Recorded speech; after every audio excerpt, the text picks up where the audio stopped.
Welcome back to The Explainer. So today we're diving into a place that is roughly the size of Western Europe, has a population of just about 57,000 people, and has somehow found itself at the absolute dead center of a global geopolitical firestorm. Yeah, we're talking about Greenland. For literally decades, it kind of just sat quietly on the periphery of world politics. But today, it's a totally different story. Superpowers are practically scrabbling for it, historic alliances are being tested, and its melting ice is, quite frankly, reshaping the future of our entire planet. To really get a grip on what's going on, we have to start with this indigenous perspective. The Greenlandic Inuit actually have a very specific word, sikukanyitsuk. It translates to a sea with no ice, and honestly, it's a concept that strikes a lot of fear into people's hearts. You see, the Arctic is warming up fast, like 2 to 4 times faster than the rest of the globe. And as that ice vanishes, something wild is happening. The more the ice disappears, the more these surrounding superpowers are pushing to claim the territory. It's like a giant thawing prize. And that brings us to the actual spark that recently put Greenland front and center on the world stage. On December 22, 2024, U.S. President Donald Trump put out a statement saying that ownership and control of Greenland is an, quote, absolute necessity for national security. He even threw out the idea that Denmark should just hand it over. Now, no matter where you fall on the political spectrum, you can't deny that this single statement was a massive global disruptor. It completely blew the lid right off this quiet, creeping race for the Arctic that's been building up for years. All right, so let's unpack this complex tug of war. We're going to look at this through 4 different lenses. Number 1, a strategic Arctic hub. Number 2, the rare earth gold rush. Number 3, a climate catch-22. And finally, number 4, the push for independence. Let's jump right into part 1, a strategic Arctic hub, looking at this through the military lens. So while that recent push for ownership shocked a lot of people, the truth is it really just builds on a very long history of U.S. strategic interest in the territory. I mean, efforts to buy Greenland go all the way back to the 1860s. During World War II, a 1941 defense agreement essentially let the U.S. set up military bases there. It was a crucial pit stop for planes. And get this, right after the war in 1946, the Truman administration actually offered Denmark $100 million in literal gold to buy the island. Denmark said no thanks, but that underlying strategic obsession, it never went away. Now, you might be wondering, why on earth does the U.S. care so much about this icy island? Well, picture a globe from the top down. If a nuclear missile were ever fired from the U.S. to Russia, or vice versa, the absolute shortest trajectory is right over the top of the Arctic, and right over Greenland. Because of this harsh reality, the U.S. built Thule Air Base, which is now called Patuffik. Back in the Cold War, this base was practically a small city, housing up to 10,000 people. It operates with fewer soldiers today, but make no mistake, it is still a vital, absolutely irreplaceable piece of the U.S. anti-missile shield and their global satellite network. But hey, the U.S. isn't the only player at this table. We are right in the middle of a rapid global militarization of the Arctic, which completely upends decades of peaceful demilitarization up there. Russia is openly calling itself the king of the Arctic, reopening these old Soviet-era military bases and ramping up submarine patrols. Then you have China, who's officially folded the far north into its global strategy with a 2017 Polar Silk Road initiative. And what's really fascinating, European nations are reacting to all of this too. Worrying that they can't just rely on the U.S. anymore, countries like Denmark are buying French and Italian air defense systems instead of American ones. France has even stepped up its presence to send a loud, clear message. European land is not up for grabs.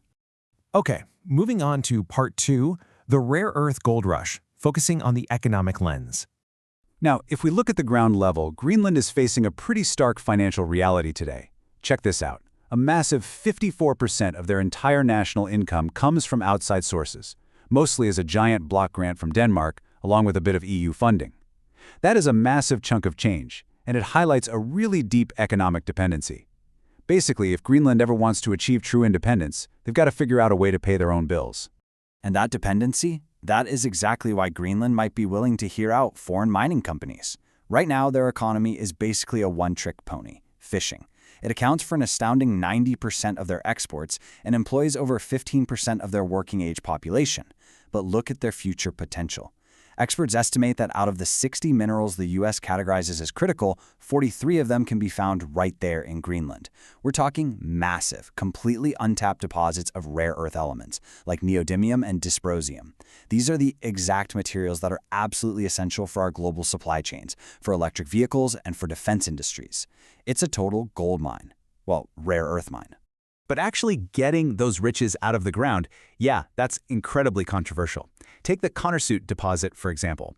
It was initially hyped up as the deal of the century, packed with rare earth elements for green tech. But there was a major catch. The deposit also contained uranium.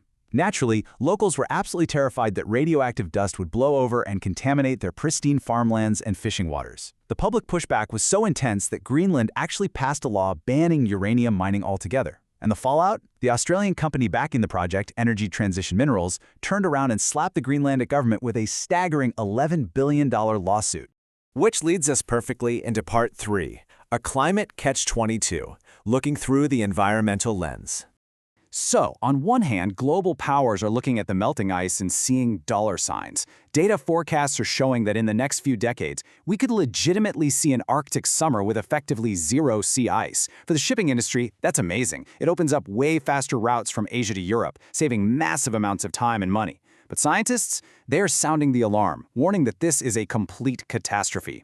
The Arctic acts as a crucial regulator for Earth's climate. Without that white sea ice there to reflect the sunlight away, the dark ocean water will just soak up the sun's 24-hour summer heat. That creates this vicious, reinforcing feedback loop that will drastically heat up the entire planet. 7 meters. Let that sink in for a second. If the entirety of the Greenland ice sheet melts, and all that frozen water flows off the land and into the ocean, global sea levels are projected to rise by up to 7 meters. That is literally enough to rewrite the map of the world. So the real ultimate takeaway here is that Greenland's true value isn't actually its rare earth minerals or where you can park a military base. Its highest value to humanity is keeping its ice completely frozen. Because if that ice melts, economists are predicting global losses running into the trillions of dollars. And the human cost? Roughly 500 million people globally will be displaced. Like one scientist pointed out, if you think we're dealing with complex migration issues right now, just imagine 500 million people having to pack up their lives and flee the rising coastlines. It would be a global tragedy of unimaginable proportions. Finally, let's look at Part 4, the push for independence, the human anchor in all of this. It's so easy to get lost in the geopolitics and the climate data, but there are 57,000 human beings living right in the middle of this tug-of-war. When news of the U.S. wanting to purchase the island broke, former Prime Minister Kubik Kleist really hit the nail on the head. He said, "You cannot just buy a land or its people." The vast majority of Greenlanders actually support full independence from Denmark, and they are fiercely rejecting this whole concept of being treated like a geopolitical bargaining chip or some real estate transaction between superpowers. And you really have to understand, this push for self-determination, it isn't just about national pride. It is fueled by some incredibly severe historical traumas, as well as really harsh modern realities. Back in the 1960s, the Danish healthcare system actually administered IUDs to roughly 4,000 Greenlandic females. Some of them were as young as 12. And this was often done completely without their knowledge or consent in an effort to forcibly lower the birth rate. Or look at the Cold War. About 10,000 people, which was a third of their entire population at the time, were simply relocated just so the US could expand Thule Air Base. And today, right now, everyday Greenlanders are literally watching their own homes in towns like Ilulissat crack and sink into the ground because the permafrost underneath them is thawing out. Yet, despite all of that history, Greenlanders are absolutely determined to maintain control of their destiny. Things are moving fast, too. As of June 2025, U.S. carriers have even started running direct flights straight from New York to Greenland's capital, Nuuk. That means eager new tourists and, more importantly, new investors are pouring in. But listen to what Greenlandic Minister Naja Nathielsen has to say about it. "We might be an El Dorado in terms of having resources, but we're going to decide how to use them. They are insisting, absolutely insisting, on staying at the steering wheel of their own development." Which leaves all of us with this final, incredibly profound question to ponder. To finally gain total independence from Denmark, Greenland needs the massive wealth that is buried deep beneath its surface. But extracting that wealth requires the continued melting of the ice, the exact same ice that is currently keeping our entire planet's climate stable. So, will Greenland be forced to sacrifice its ice, and potentially the coastlines of the world, just to secure its sovereign right to determine its own future? It is a staggering dilemma, and one we're all going to have to watch unfold.